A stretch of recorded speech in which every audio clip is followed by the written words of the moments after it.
Bismillahirrahmanirrahim. Assalamualaikum warahmatullahi wabarakatuh.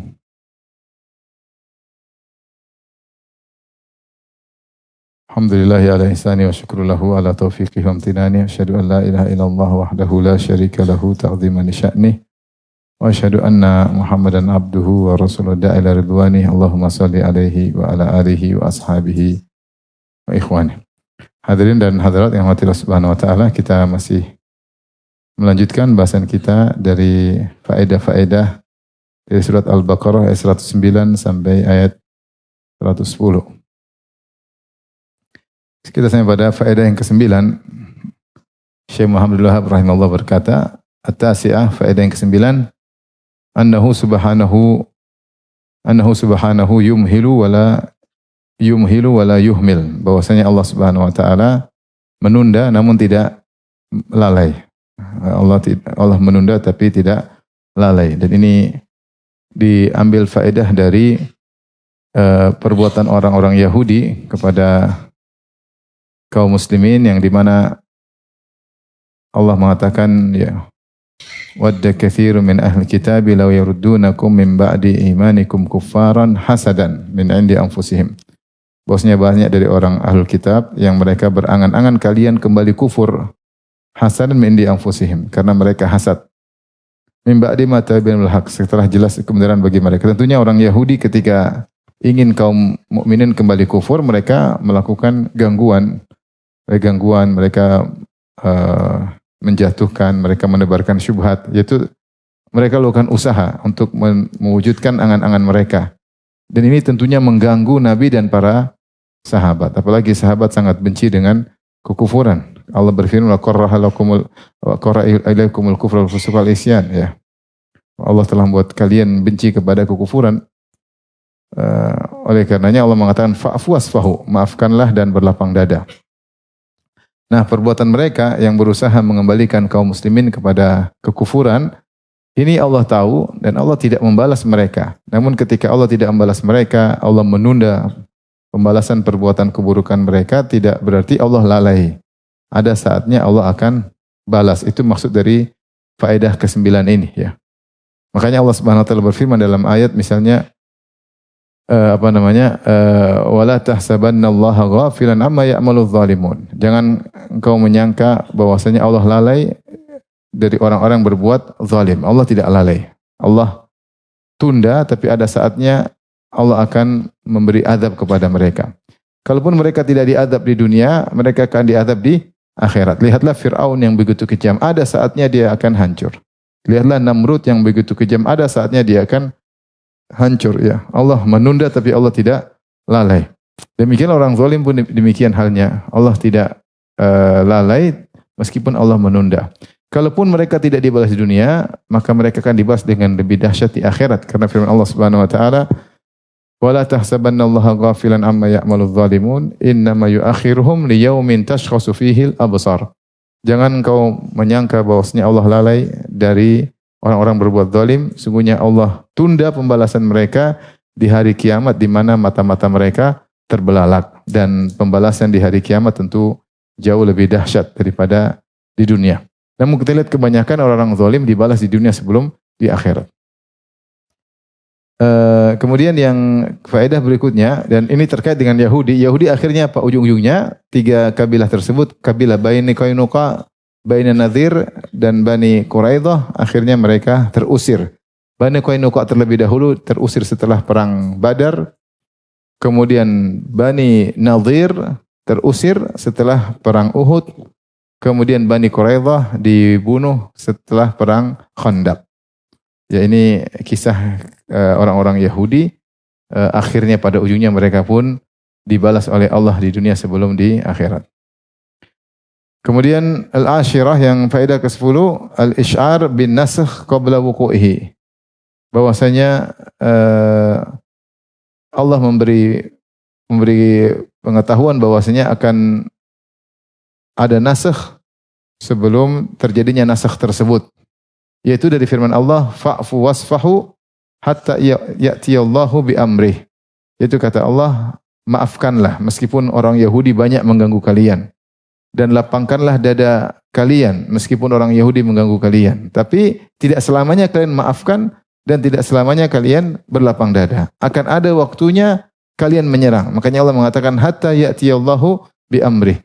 Maafkanlah dan berlapang dada sampai datang keputusan Allah. Dan akhirnya datang keputusan Allah, yaitu di mana misalnya Allah menyuruh orang Yahudi untuk pergi dari Madinah, atau Allah menyuruh kaum muslimin untuk menyerang Bani Quraidah. Berarti ada batasannya. Ini menunjukkan perintah untuk memaafkan dan berlapang dada tidak selama-lamanya. Ada nasakhnya. Dia akan dimansuhkan dengan perintah berikutnya, yaitu perintah menyerang mereka. Qatilul ladzina la yu'minuna billahi wala bil yaumil akhir wala yuharrimuna ma harramallahu wa rasuluhu wala yadinuna dinal haqqi minal ladzina utul kitaba hatta yu'tul jizyata ayyadi wa hum saghirun. Allah perintahkan juga perangilah ahlul kitab yang mereka tidak beriman kepada Allah dan hari akhirat, dan mereka tidak mengharamkan apa yang Allah haramkan dan Rasulnya, dan mereka tidak beragama dengan agama yang benar. Hatta yu'tul jizyata ayyadi wa hum saghirun, sampai mereka menyerahkan jizyah kepada kalian dalam kondisi merendah.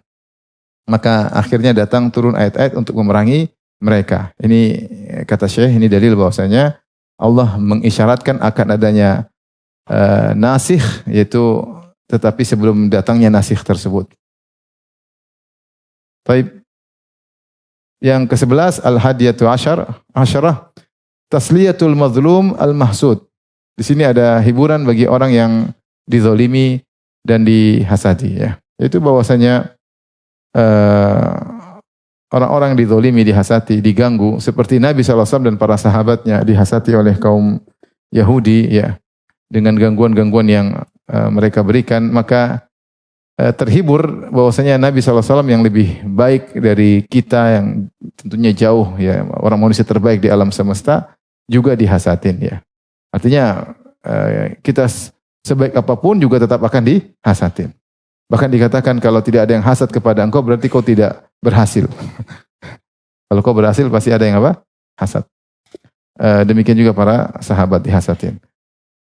Dan cara agar kita tidak tersibukkan dengan hasad mereka, maka sibukkanlah dengan beribadah. Makanya Allah berfirman, fa'fu wasfahu hatta ya'tiyallahu bi amrih.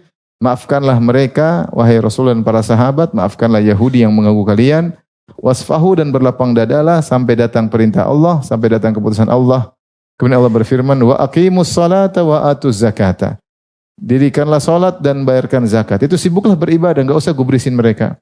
Wa ma tuqaddimu li anfusikum min khairin tajiduhu indallah. Apa yang kalian persembahkan untuk diri kalian berupa amal saleh akan kalian dapati hasilnya di sisi Allah Subhanahu wa taala. Ini salah satu cara ketika kita dizalimi, diganggu, dihasad, jangan terlalu menggubris gangguan mereka, tapi kita sibuk beribadah kepada Allah Subhanahu wa taala. Dan ini dalam banyak ayat Allah mengatakan misalnya kepada Nabi Muhammad SAW, wasbir ala ma yaqulun wasabbih bihamdi rabbika qabla tulu'i syamsi wa qabla ghurubiha. Kata Allah, sabarlah atas gangguan perkataan mereka. Ya, karena Rasulullah SAW diganggu dengan dikata-katain, ya. Dan sudah sering saya sampaikan, gangguan bagi Nabi berupa kata-kata yang tajam itu terkadang lebih berat daripada gangguan fisik, ya. Karena Rasulullah SAW adalah orang yang sangat mulia. Sebelumnya dipuji-puji, dikatakan Al-Amin, orang yang terpercaya, orang yang sangat jujur. Setelah itu kemudian dikata-katain sebagai pendusta, orang gila, penyihir, tersihir, orang yang keluar dari tradisi nenek moyangnya, dan berbagai macam tuduhan kepada Nabi. Dan ini sangat mengganggu Nabi SAW. Tapi Allah suruh apa? Kata Allah, wasabbih bihamdi rabbika qabla tulu'i syamsi wa qabla ghurubiha. Jangan, yaitu kata Allah, sabarlah atas gangguan cacian mereka ya Muhammad, dan bertasbihlah, itu salatlah kepada Allah Subhanahu wa taala sebelum terbit matahari dan sebelum terbenam matahari. Dalam ayat yang lain Allah berfirman, wa laqad na'lamu annaka yadhiqu sadruka bima yaqulun. Sungguh kami tahu bahwasanya dadamu sempit, sesak akibat perkataan mereka. Rasulullah adalah manusia dan sisi manusianya ada, makanya beliau diuji, ya. Beliau bukan malaikat. Makanya ketika dikata-katain beliau juga sesak dada beliau. Ya, beliau merasa berat, tetapi kata Allah, ya, wa laqad na'lamu annaka yadhiqu sadruka bima yaqulun wasabbih bihamdi rabbika wa kum minas sajidin. Maka bertasbihlah dan sujudlah. Wa'bud rabbaka hatta ya'tiyakal yaqin. Beribadahlah kepada Allah sampai engkau wafat. Jadi di antara solusi untuk terhibur atau terganggu dari gangguan orang hasad, jangan sibuk hasad mereka. Makanya antum kalau dikata-katain orang, jangan lihat, ngomong apa sih? Jangan, antum sendiri pusing. Dia ngomong apa, nggak usah didengerin. Nggak usah didengerin. Praktekkan agar kita nyaman. Daripada kita mikirin omongan mereka. Oh nggak benar, dia nuduh aku benar kok begitu ya. Pusing. Oleh karenanya yang penting kita beristighfar, bertobat. Karena semua kezaliman yang menimpa kita mungkin dari dosa-dosa kita. Dan sibukkanlah diri yang lebih bermanfaat dengan beribadah kepada Allah Subhanahu Wa Taala. Makanya Allah menyuruh Nabi dan para sahabat, wa aqimus shalat wa atuz zakat. Dirikan salat dan tunaikanlah zakat. Kalau kita sibuk dengan mereka, kita akan mundur. Kita tidak akan maju. Pahala berkurang, kita habiskan umur, habiskan waktu untuk membalas. Membalas cari-cari kesalahan mereka. Akhirnya kita terjebak dengan kegiatan yang tidak ada manfaatnya. Produktivitas kita akhirnya mati. Produktivitas dunia mati, produktivitas akhirat apalagi tidak ada. Akhirnya kemaslahan kita terkait dengan privasi kita, anak istri kita terganggu. Kenapa kita menyibukkan diri, mengomentari, menggubris gangguan-gangguan tersebut? Maka jangan jadi orang bodoh, jangan gubrisin mereka. Pernah ada orang kirim saya WA, Ustadz ini ada orang ngomong-ngomongin antum. Saya bilang kau kirim lagi saya blokir. Jangan kirim-kirim kayak gini sama saya. Saya hapus, kau kirim lagi saya blokir kau. Ya, saya tidak ingin terus sih, kalau lagi main-main sama anak istri, diganggu sama orang ya, nggak mau saya. Ya.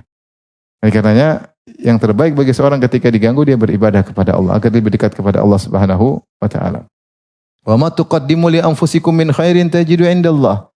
Dan apa yang kau persembahkan pada dirimu untuk dirimu yaitu isyarat bahwasanya dalam ayat 110 apapun amal soleh yang kau lakukan untuk dirimu bukan untuk Allah Subhanahu wa taala. Wa ma tuqaddimu li anfusikum. Apa yang kau persembahkan untuk dirimu berupa salat, berupa bayar zakat bukan untuk Allah Subhanahu wa taala. In ahsantum li anfusikum, kalau kalian berbuat kebaikan untuk diri kalian, bukan untuk Allah Subhanahu wa taala. Wa may yashkur fa innama yashkur li nafsi. Siapa yang bersyukur, sungguhnya dia bersyukur kepada dirinya. Yang ambil manfaatlah dirinya sendiri. Adapun gubrisin orang tidak ada faedah. Tidak ada faedah untuk duniamu apalagi akhiratmu. Tajiduhu indallah, maka semua amal yang kau lakukan akan kau dapati di sisi Allah, yaitu ganjarannya di sisi Allah, ganjaran yang besar karena di sisi Allah Subhanahu wa taala. Sebagaimana firman Allah, yauma tajidu kullu nafsin ma amilat min khairin muhdara. Hari di mana setiap jiwa akan mendapati apa yang dia lakukan berupa kebaikan akan hadir di hadapannya dan keburukan pun akan hadir di hadapannya pada hari kiamat kelak. Faedah berikutnya, ats-tsaniyah asyrah, faedah ke-12. At-tanbih 'alal illah. Tanbih, peringatan atas sebab. Kenapa orang Yahudi begitu getol mengganggu kalian, pingin kalian kufur, ya, seperti sebelumnya musyrik, ya. Tidak ada sebab lain kecuali hasadan min indi anfusim, hasad yang bersumber dari diri mereka. Tidak ada sebab lain. Menunjukkan hasad itu sudah merupakan perangai mereka yang bercokol, tidak mungkin dicabut dari dada mereka. Mereka suku yang super hasad kepada suku yang lain. Tidak ingin ada suku lain di atas mereka. Mereka menganggap diri mereka adalah suku yang terbaik. Sya'bullahil Mukhtar adalah suku yang dipilih oleh Allah. Seakan-akan Allah adalah Tuhan untuk mereka saja, untuk Bani Israel. Adapun selain Bani Israel bukan Tuhan. Allah tidak mengurusin mereka. Sehingga mereka mengatakan seluruh makhluk suku selain Bani Israel diciptakan untuk melayani mereka. Dan pernyataan mereka luar biasa, orang-orang Yahudi, ya. Sehingga kalau ada suku lain yang lebih tinggi, mereka sangat hasad. Apalagi mereka tahu ada kelebihan pada suku tersebut. Contohnya mereka tahu Nabi Muhammad SAW adalah seorang Rasul. Mereka tahu betul. Dan mereka tahu Nabi mengajarkan tauhid, mengajarkan akhlak yang baik. Nah, ini menunjukkan bangsa Arab yang kebetulan ketika itu sedang didakwahi oleh Nabi, itu kaum muslimin akan tinggi, akan maju. Sehingga mereka tidak terima. Mereka tidak ingin diungguli. Ini adalah hasad. Maka janganlah seorang memiliki sifat seperti Yahudi, hasad, tidak ingin diungguli. Justru Nabi mengajarkan kita ini kalau unggul, kita ingin orang seperti kita, sama-sama bahagia. Rasulullah SAW bersabda, la yu'minu ahadukum hatta yuhibba li akhihi ma yuhibbu li nafsi. Tidak sempurna iman seorang sampai dia ingin pada saudaranya kebaikan yang dia suka untuk dirinya. Kalau kita punya rumah, kita ingin saudara kita juga punya rumah. Kalau kita punya mobil, kita ingin kakak adik kita, tetangga kita, teman kita juga punya mobil. Kalau kita sukses, kita ingin mereka juga sukses. Kalau kita haji, kita ingin mereka juga semua haji. Ya, jangan ingin kita yang dapat visa, mereka nggak dapat visa. Jangan, kita ingin semua orang baik. Apa yang kita suka untuk diri kita, kita juga suka untuk orang lain. Tanamkan dalam diri kita, itu adalah kesempurnaan iman. Jika kita belum punya sifat seperti itu, berarti iman kita masih bermasalah. Karena Nabi mengatakan, la yu'minu ahadukum, tidak beriman seorang dari kalian, hatta yuhibba li akhihi ma yuhibbu li nafsi. Sampai dia ingin bagi saudaranya kebaikan yang dia suka untuk dirinya. Apa yang saja kita sukai, kita juga orang lain suka, mereka juga demikian, ya. Oleh karenanya hasad ini sangat berbahaya. Makanya orang yang seperti ini tidak dapat surga. Allah mengatakan, tilka darul akhiratu naj'aluha lil ladzina la yuriduna uluwan fil ardi wala fasada. Itulah surga, kami tidak jadikan bagi orang-orang yang ingin menonjol sendiri, al-ulu. Dia ingin menonjol sendiri, yang lain tidak boleh seperti dia. Ini orang seperti tidak dapat surga. Siapapun dia. Kalau dia ustaz, dia ingin tidak orang seperti dia. Dia ingin dia yang top sendiri. Ini enggak boleh. Enggak boleh. Kalau dia ya panitia pengajian, dia ingin dia saja yang top, yang lain tidak ada yang sukses seperti dia. Dia ingin yang lain sukses seperti dia. Kalau bisa dia tularkan apa yang dia sudah sukseskan, dia sebarkan kepada orang untuk diikuti. Itu menunjukkan imannya benar. Itu menunjukkan dia melakukan amal ibadah karena Allah. Tapi kalau dia ingin tampil beda, ingin menonjol sendiri, itulah menunjukkan dia tidak ikhlas. Ketika ada yang lain menonjol, maka dia gelisah, maka dia hasad. Dia menolak kebenaran karena hasad. Itulah yang terjadi pada orang-orang Yahudi. Tidak mau ada suku lain yang menonjol. Ya, merasa bahwasanya adalah suku yang terbaik. Dan sifat hasad ini benar-benar bercokol dalam diri mereka. Makanya Allah mengatakan hasadan, karena hasad dari mana? Min indi anfusihim, dari diri mereka. Benar-benar sifat tersebut menjadi darah daging mereka. Susah. Susah Yahudi. Susah. Sampai sekarang, sampai seterusnya. Suku yang paling sombong, paling angkuh, merasa paling top orang apa? Yahudi. Ya, Yahudi. Luar biasa.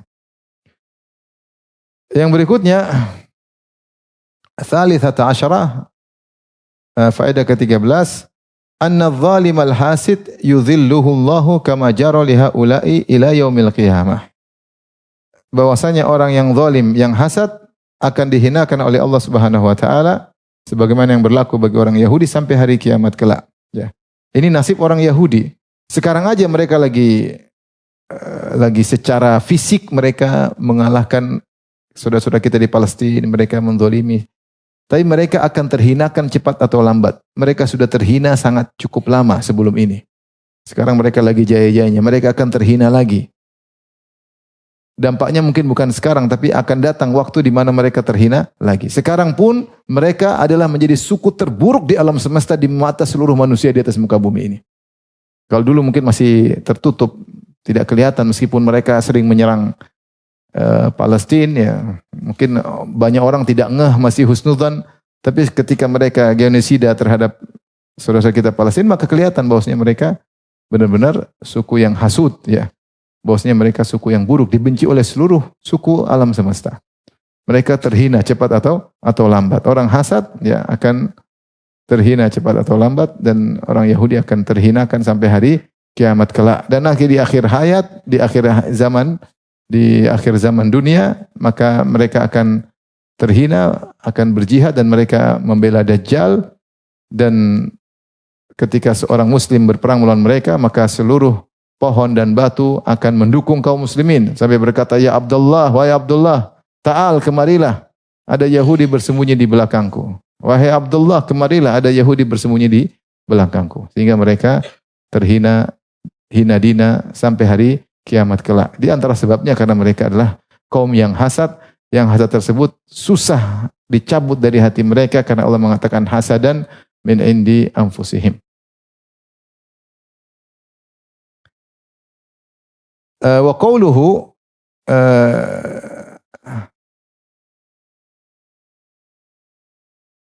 inna allaha ala kulli syai'in qadir, ya. Allah berfirman, ya, yang ke-13, bahwasanya orang yang zalim, yang hasad akan dihinakan oleh Allah Subhanahu wa taala sebagaimana yang berlaku pada orang-orang Yahudi sampai hari kiamat. Kenapa? Innallaha ala kulli syai'in qadir, karena Allah Maha Kuasa atas segala sesuatu. Mungkin kita lihat sekarang bagaimana cara Yahudi binasa, bagaimana cara Yahudi, akan ada waktunya. Kenapa? Allah ala kulli syai'in qadir. Ya, mungkin semua jalan dengan takdir, ada hikmah yang Allah kehendaki, tapi ada waktunya, bosnya mereka akan hasad, orang hasad akan terhinakan. Baik, Ar-Rabi'at Asyarah, yang ke-14. Wahiyal istidlal bis sifat alal af'al. Wahiyal istidlal bis sifat alal af'al. Bahwasanya perbuatan-perbuatan Allah adalah dampak dari sifat-sifat Allah Subhanahu wa taala. Maka pendalilan dengan sifat-sifat Allah atas perbuatan-perbuatan Allah Subhanahu wa taala. Seperti dalam ayat ini Allah punya sifat kudrah, ya. Dan karena Allah memiliki sifat kudrah, Allah punya dampak dari sifat tersebut, seperti Allah Subhanahu wa taala mampu untuk menyiksa, mampu untuk merubah kondisi, mampu segalanya karena dia memiliki sifat kudrah, yaitu innallaha ala kulli syai'in qadir. Allah Maha kuasa atas segala sesuatu. Makanya kalau Allah ingin merubah sesuatu 180 derajat, membalikkan suatu sangat mudah bagi Allah Subhanahu wa taala. Yang tadinya di puncak-puncak kejayaan bisa jadi sehina-hinanya. Mudah. Innallaha ala kulli syai'in qadir. Ya, sebagaimana di antara kudrah Allah Subhanahu wa taala yaitu Allah bisa membalas, menyiksa. Kata Allah, yauma nabtishul batasyatal kubra inna muntaqimun. Hari di mana kami akan memberi siksaan dengan siksaan yang dahsyat, ya, pada hari tersebut.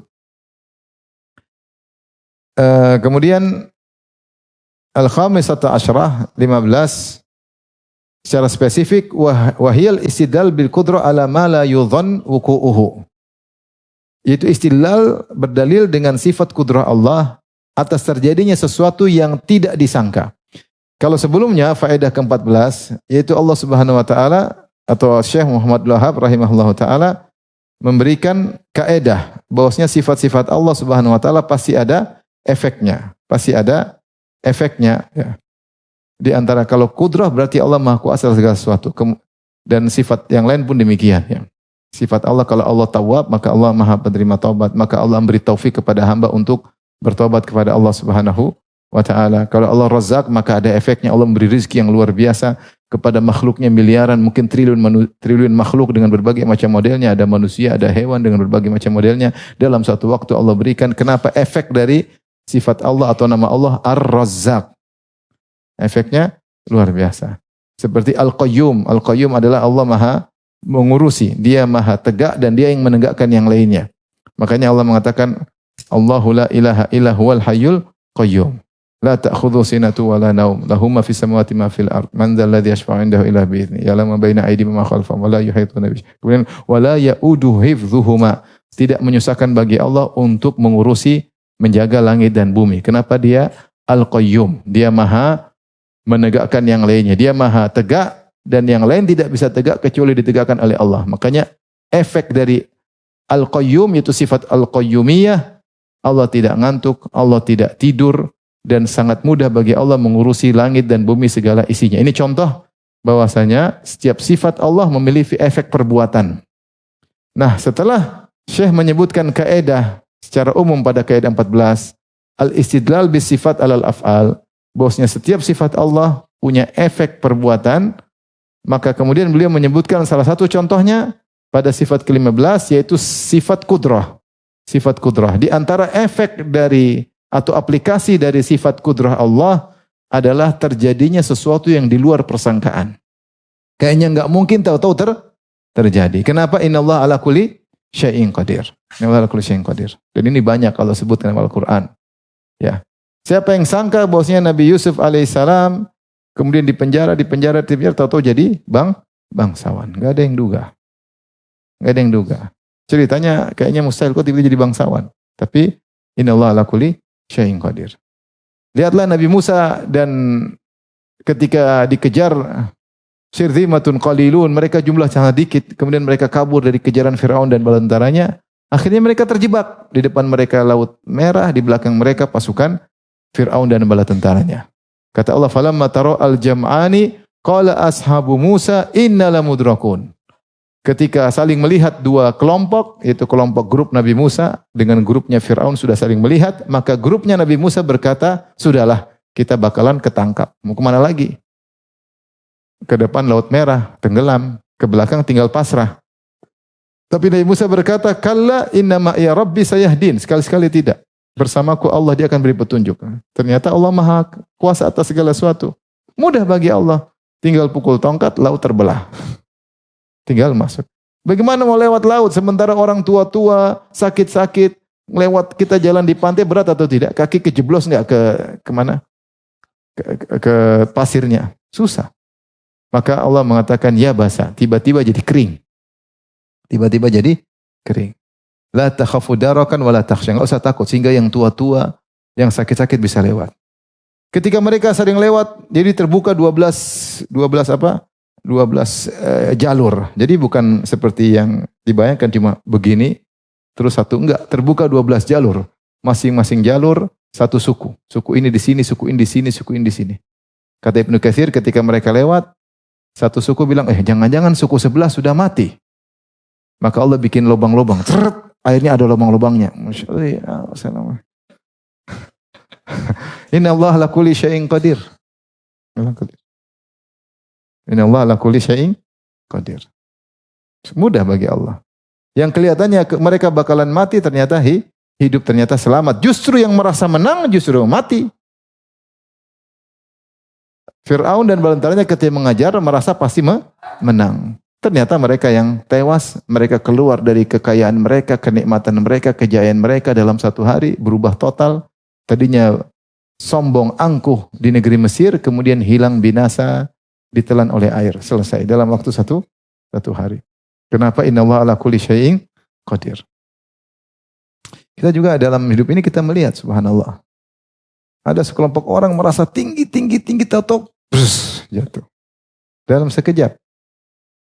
Allah siapkan sebabnya di luar dugaan kita. Makanya di sini kata Syekh, wahil istidlalu bil qudrah ala ma la yudhan wuqu'uhu. Kalau kita tahu Allah Maha Kuasa atas segala sesuatu, bisa jadi terjadi sesuatu yang di luar dugaan, ya. Di antaranya seperti orang-orang Bani Nadir. Allah berfirman dalam surat Al-Hasyr ayat 2, ya. Huwallazi akhrajal ladzina kafaru min ahlil kitabi min diyarihim li awwalil hasyr. Dialah Allah yang mengeluarkan orang kafir di antara ahli kitab dari kampung-kampung mereka pada saat pengusiran kali yang pertama, yaitu Bani Nadir, dikeluarkan dari tempat tinggal mereka di Madinah. Ma dhanantum ayyakhruju. Kalian tidak pernah menduga mereka bakalan terusir dari Madinah. Kalian tidak duga. Atas dasar apa mereka bisa terusir? Mereka kuat dan yang lain-lainnya. Bahkan kalian tidak menyangka dan mereka pun tidak menyangka. Wa dhannu annahum mani'atuhum musunuhum minallah. Dan mereka pun yakin bahwa benteng-benteng mereka akan dapat mempertahankan mereka dari siksaan Allah. Kemudian Allah mengatakan fa'atahumullahu min haitsu lam yahtasibu, maka Allah serang mereka dari arah yang mereka tidak duga-duga. Wa qadhafa fi qulubihimur ru'ba. Maka Allah masukkan rasa takut dalam dada mereka. Artinya Allah mengatakan kaum muslimin yang sedikit tidak menduga bisa mengusir Yahudi. Yahudi pun tidak menduga bahkan keluar dari apa? Kota Madinah. Ternyata terjadi. Kenapa? Inna Allah ala kulli syai'in qadir. Allah Maha Kuasa atas segala sesuatu. Dan terlalu banyak kejadian di alam semesta yang di luar dugaan karena Allah Maha Kuasa atas segala sesuatu, ya.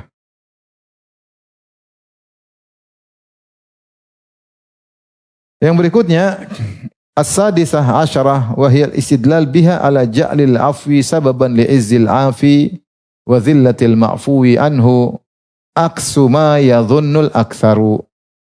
Faedah yang ke-16, di antara dampak dari innallaha ala kulli syai'in qadir, lihatlah bagaimana kita berdalil dengan sifat kudrah Allah.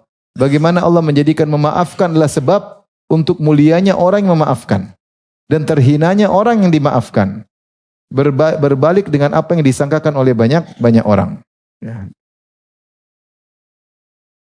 Kebanyakan orang kalau melihat ada orang maafkan, sepertinya orang ini rendah, maaf, enggak ada aksi, tidak ada reaksi, tidak ada respon, orang rendah, orang hina.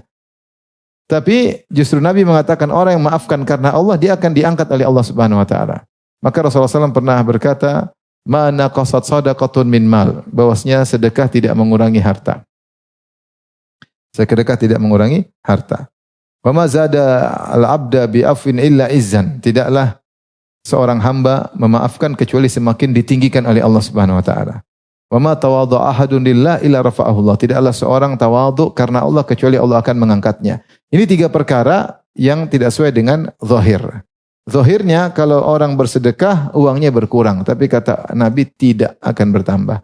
Zahirnya orang kalau mengalah terus, orang rendah apa mengalah terus, lemah. Kelihatannya dia rendah, tapi ternyata Allah akan angkat dia suatu saat. Karena Allah ala kulli syai'in qadir. Zahirnya orang yang tawadhu adalah orang rendah, ternyata Allah akan angkat dia pada suatu saat. Bagaimana caranya itu urusan Allah Subhanahu wa taala. Jangan terlalu percaya dengan apa yang kau lihat secara zahir. Yakinlah sabda Nabi sallallahu alaihi wasallam. Maka lihatlah Nabi yang memaafkan orang Yahudi. Orang Yahudi terkenal memiliki alat-alat perang yang luar biasa. Mereka sombong, congkak dan angkuh. Bangga dengan benteng-benteng mereka. Sementara kaum muslimin enggak punya benteng. Orang Yahudi punya benteng hebat-hebat. Di Madinah punya benteng-benteng. Di Khaybar apalagi punya benteng-benteng yang. Dan mereka akhirnya kalah. Justru yang memaafkanlah yaitu Rasulullah SAW dan para sahabat akhirnya dimuliakan oleh Allah cepat atau lambat. Oleh karenanya maafkanlah kau akan dimuliakan oleh Allah. Meskipun orang bilang kenapa kau bodoh, kenapa kau. Yang penting maafkan karena Allah, bukan maafkan karena pencitraan ya. Karena sebagian orang maafkan itu pencitraan. Oh kalau saya maafkan aja. Saya orangnya baik, saya maafkan, biarin aja saya. Tapi dia pencitraan. Dalam hati dendamnya luar biasa. Ini tidak benar. Tapi kalau maafkan karena Allah dan tidak usah gembar-gemborin, sudahlah. Allah tahu kau memaafkan. Maka kalau kau memaafkan karena Allah, Allah akan muliakan engkau cepat atau memang tidak singkat, butuh waktu. Butuh waktu untuk melihat efeknya, tapi akan datang efek tersebut cepat atau lambat. Sebenarnya Ibnu Taimiyah rahimahullah salah satu seorang yang sangat mudah memaafkan. Sampai ditulis buku tentang Qaidatun fi Sabar, 20 sebab memaafkan. Dan contoh-contoh maafkan luar biasa. Saking beliau memaafkan sampai berkata sebagian muridnya senior berkata, "Wadidna anna li ashabina ka Ibnu Taimiyah li a'daihi." Kami berangan-angan bisa bersikap sama teman-teman sahabat-sahabat kami seperti sikap Ibnu Taimiyah terhadap musuh-musuhnya. Maksudnya Ibnu Taimiyah sama musuhnya beliau sangat baik. Kalau bisa kami bersikap seperti Ibnu Taimiyah kepada musuhnya seperti kawan kami ingin tapi kami enggak bisa. Kenapa? Ibnu Taimiyah sangat pemaaf. Suatu hari musuh bubuyutannya yang sering merendahkan dia, bahkan memenjarakan dia, meninggal. Maka kami pun datang memberi kabar gembira. Ini disebut Ibnu Qayyim kisah ini. Kami mengatakan, ya guru kami, sungguhnya musuhmu telah tewas. Maka Rasulullah pun, maka Ibnu Taimiyah membantahku, menghardikku. Dia tidak suka dikatakan demikian, maka dia segera bangkit menuju ke keluarga musuhnya yang meninggal tadi. Dia mengatakan, "I'tabiruni, ya, anggaplah aku adalah ayah kalian. Apa yang kalian butuhkan sampaikan kepada aku." Subhanallah, Ibnu Taimiyah malah membantu, kasihan melihat keluarganya, orang itu meninggal, maka dia bantu keluarganya. Seperti Ibnu Taimiyah rahimahullahu taala pernah difatwakan untuk dibunuh di zaman Sultan Nasir Ibnu Qalawun, itu dari sultan-sultan Mamalik di Mesir. Ulama zaman itu sebagian mereka memfatwakan Ibnu Taimiyah untuk dibunuh dengan tuduhan yang tidak. Maka Ibnu Taimiyah tidak dibunuh, hanya dipenjara. Ternyata kemudian Sultan Ibnu Qalawun ini diserang oleh sultan lain, akhirnya dijatuhkan, kalah. Ketika kalah datang sultan yang baru, akhirnya ulama-ulama yang berfatwa Ibnu Taimiyah kafir, mereka menjilat kepada sultan yang baru. Sultan yang digulingkan ini jengkel, lihat ternyata menteri-menteri mereka, ya ini penasihat-penasihat ternyata menjilat kepada tidak setia kawan, malah menjilat kepada penguasa yang baru. Akhirnya dia pun berusaha merebut kembali kekuasaannya. Akhirnya dia berhasil mengembalikan kekuasaan dia. Ketika dia berhasil mengambil kekuasaannya, ini orang menjilat lagi sama dia. Nah, ini kurang ajar kata dia. Ini kisahnya disebut oleh Ibnu Katsir dalam Al-Bidayah wa Nihayah. Maka akhirnya dia jengkel, dia ingin beli pelajaran kepada mereka, maka dia kumpulkan ulama-ulama tersebut, kemudian dia keluarkan Ibnu Taimiyah dari penjara. Dengan menghormati Ibnu Taimiyah, dengan pokoknya dimuliakan. Kemudian dia keluarkan kertas tentang fatwa mereka. Dia bilang, wahai Syekhul Islam Ibnu Taimiyah, ini orang-orang depanmu ini yang telah berfatwa kau harus dibunuh. Ini fatwanya. Kira-kira apa yang aku lakukan kepada mereka?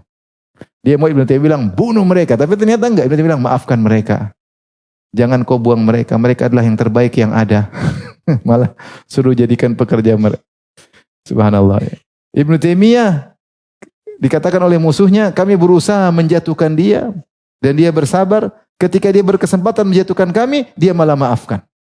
Itu Ibnu Taimiyah rahimahullah ta'ala. Di antara cerita menarik juga tentang kisah Ibnu Taimiyah bantah seorang dalam bukunya Rad al-Bakri, Istighatsah fi Rad al-Bakri. Maka dia dimusuhi oleh orang yang dibantah. Maka di tengah jalan Ibnu Taimiyah lagi berjalan, orang itu bersama murid-muridnya keroyak Ibnu Taimiyah, dipukul sampai jatuh, sampai dikeroyak. Ibnu Taimiyah jatuh. Akhirnya dilihat oleh penguasa ketika itu, akhirnya Ibnu Taimiyah ditolong, dibela. Ibnu Taimiyah mengatakan, adapun hak aku maka aku sudah maafkan. Enggak usah diganggu, saya sudah maafkan. Saat itu juga Ibnu Taimiyah maafkan, saya maafkan. Adapun urusan kau dengan mereka urusanmu, tapi saya sudah maafkan. Urusan Allah. Adapun saya maafkan. Akhirnya orang ini jadi buronan. Dikejar-kejar, jadi buronan. Kemana dia sembunyi? Dia sembunyi di rumahnya Ibnu Taimiyah. Karena dia tahu Ibnu Taimiyah pasti maafkan. Akhirnya Ibnu Taimiyah kasih syafaat agar dia dimaafkan. Saya pikir ini makhluk dari mana Ibnu Taimiyah seperti ini. Tapi lihat, siapa yang dimuliakan sekarang? Siapa yang buku-bukunya mulia? Siapa yang ketika meninggal, yang hadir jenazah terbanyak? Padahal dia dimusuhi ketika itu. Ibnu Taimiyah rahimahullahu ta'ala. Sampai sekarang bukunya bermanfaat. Di antara sebab dakwahnya adalah dibaca oleh Syekh Muhammad bin Wahab rahimahullahu ta'ala. Berdirinya kerajaan Arab Saudi di antaranya berkat dakwah siapa? Ibnu Taimiyah. Yang dilanjutkan oleh Syekh Muhammad bin Wahab rahimahullahu ta'ala. Yang tegaknya syariat Islam. Maksudnya, subhanallah, siapa yang maafkan, Allah akan angkat derajatnya. Maka jadilah orang pemaaf, jangan suka ngomel-ngomel. Bapak-bapak maafkan istri maafkan apa? Suami. Jangan suka ngomel-ngomel. Tapi maafkan karena Allah. Maafkan karena Allah. Lalu maafkan, hati tenang. Dan antum akan dimuliakan. Ribut sama kakak kita ribut sama adik ribut. Kalau nggak maafkan, hati nggak enak terus, ribut terus. Ketemu dia gelisah, deg-degan. Ngapain seperti itu? Gue udah maafkan, sudah maafkan. Ketemu, oke saja. Inilah kehidupan dunia. Tidak ada kehidupan dunia yang nyaman. Yang mau nyaman cuma di surga. Semua orang punya benar, punya salah. Saya juga punya benar, punya salah. Dia juga pun demikian. Dia lakukan begitu sama saya karena saya punya dosa-dosa. Semoga Allah angkat derajat saya. Allah maafkan, mengurangi dosa-dosa saya. Maka kata Syekh, aksuma yadhunnul aktsar, berbalik dengan persangkaan kebanyakan orang. Kebanyakan orang menyangka kalau kita memaafkan berarti kita lemah, harusnya kita balas, harusnya kita sikat, harusnya kita mainkan. Nah, itu baru hebat. Tapi sebaliknya, maafkanlah karena Allah, kau yang akan menang cepat atau lambat. Baik. Kemudian beliau berkata, amal istidlalu biha ala ma kadzaba bihil juhal istib'adan mithlu adzabal qabr wa mislu adzabil qabr wa ghairihi aw mislu as-sirat wal mizani wa ghairihima aw ma yajri fid dunya min tabdil ahwal min al-ghina ila al-faqr wa dhiddihi wa min adh-dhulli ila al-izzi wa dhifa aktsaru min an yuhsar. Adapun istidlal dengan innallaha ala kulli syai'in qadir untuk membantah para pendusta yang mendustakan karena menurut mereka tidak masuk akal. Sebagian mereka mendustakan azab kubur. Azab kubur enggak masuk akal.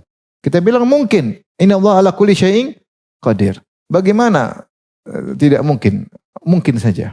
Atau seperti orang musyrikin dahulu mengatakan man yuhyil idhama wa hiya ramim. Bagaimana tulang belulang sudah hancur bisa berkumpul kembali kemudian ada dagingnya tumbuh lagi. Kita bilang innallaha ala kulli syai'in qadir. Apa susahnya bagi Allah? Tinggal kun fayakun.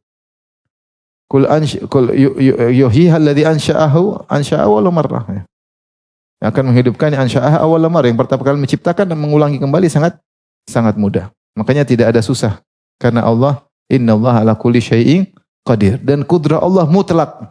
Innallaha ala kulli syai', sungguhnya Allah Maha Kuasa atas segala sesuatu tanpa terkecuali. Namun ingat, ala kulli syai' di sini umum, tapi bukan perkara yang mumtani'at. Ada perkara yang mustahil secara logika. Kalau secara nyata misalnya tulang di dunia ini jadi bagi kita enggak mungkin, tapi secara logika mungkin. Tapi ada secara yang logika tidak mungkin misalnya kita mengatakan apakah seperti perkataan orang ateis, apakah Tuhan Maha Kuasa atas segala sesuatu? Iya, bisakah Tuhan menciptakan Tuhan? Ini enggak mungkin karena Tuhan tidak diciptakan tapi Tuhan menciptakan. Gimana Tuhan menciptakan Tuhan? Secara logika enggak bisa. Karena Tuhan itu menciptakan bukan diciptakan. Berarti kalau ada sesuatu yang diciptakan bukan Tuhan. Seakan-akan kita mengatakan bisakah seorang naik ke bawah? Namanya naik itu ke atas bukan ke bawah. Bisakah orang turun ke atas? Ya enggak bisa. Apakah Tuhan mampu menciptakan bulatan segitiga? Ya bahlul ente. Bulatan-bulatan segitiga-segitiga. Itu secara logika enggak mungkin. Seperti itu tidak masuk dalam ranah ala kulli syai'. Karena itu bukan sesuatu. Berbeda mustahil karena ketidakmampuan kita.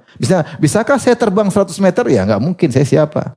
Tapi secara kalau kemampuan, mungkin saja kalau ada kekuatan lain. Ternyata saya jadi Superman, ya mungkin.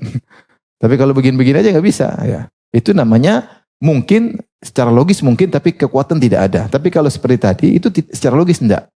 Seperti, bisakah Allah menciptakan batu yang lebih besar daripada dia? Tidak bisa, karena Allahu Akbar, nggak bisa. Secara logika nggak bisa.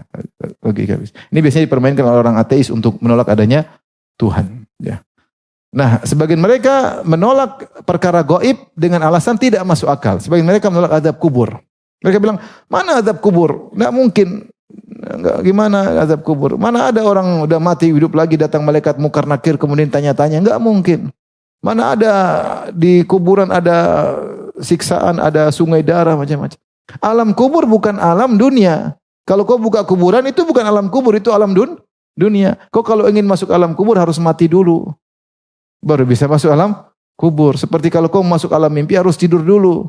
Kalau enggak tidur enggak bisa masuk alam mimpi. Alam kubur alam tersendiri. Sehingga sebagai mereka menolak sirat. Apa sirat? Ngapain surat paling tajam kemudian paling tipis? Gimana ngelewatnya? Ngapain kau pikirin? Allah beri kemampuan untuk ngelewat. Sebagaimana ketika sahabat tanya, ya Rasulullah, orang kafir jalan di atas kepala?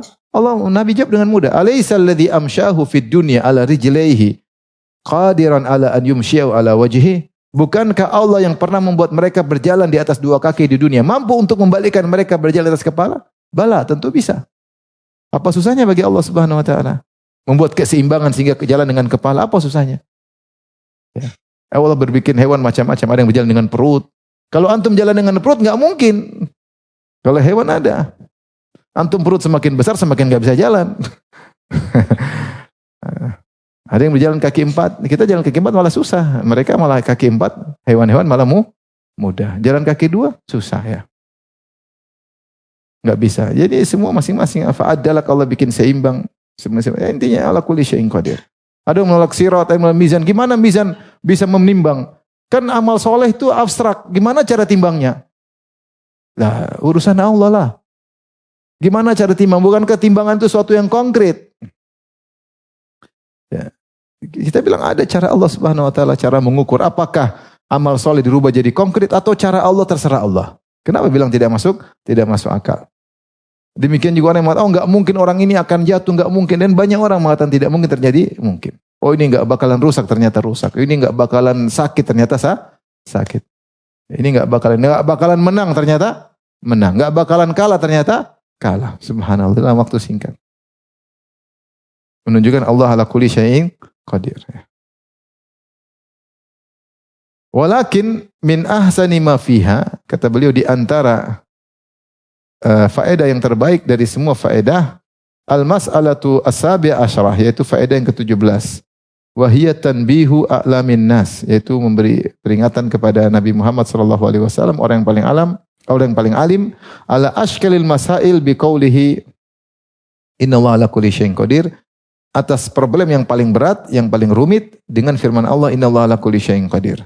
Kenapa? Kalau Rasulullah menghadapi perkara yang sangat berat, perkara yang sangat rumit, perkara yang sangat sulit, ibaratnya antum bayangkan, Nabi berdakwah cuma beberapa orang. Dunia semua dalam kesyirikan. Romawi, Persia, Majusi, semua musyrikin Arab, terus dia dakwah sendiri. Bisa enggak? Kayaknya enggak logis. Gimana Muhammad, manusia satu orang, bisa mendakwai semua orang tersebut? Gimana caranya? Mungkin.